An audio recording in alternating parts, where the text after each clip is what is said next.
Ombolenga yapfuye na AP, kesi ya Adil yo kutajya gushinja. Icya kabiri ni kesi igihe ari kapiteni wa AP,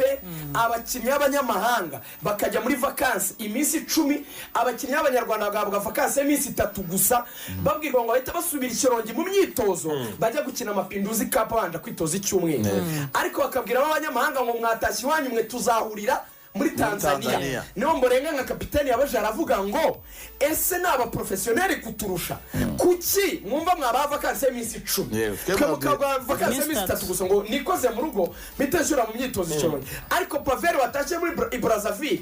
we amare iminsi 10 duhuriye muri Tanzania kubera iki mwabahereza ikiruhuko kiruti cyacu. Aho ni naho byahereye bamwaka igitambaro cya kapiteni bagiha niyo mugabo Claude. Ni naho mwabonye umutoza wa APR bamubyibuka ava muri Mapinduzi Lorenzo avuga ngo sinzi ibera muri iyi kipe, mwanje kubona nkabona umuntu wamwatse igitambaro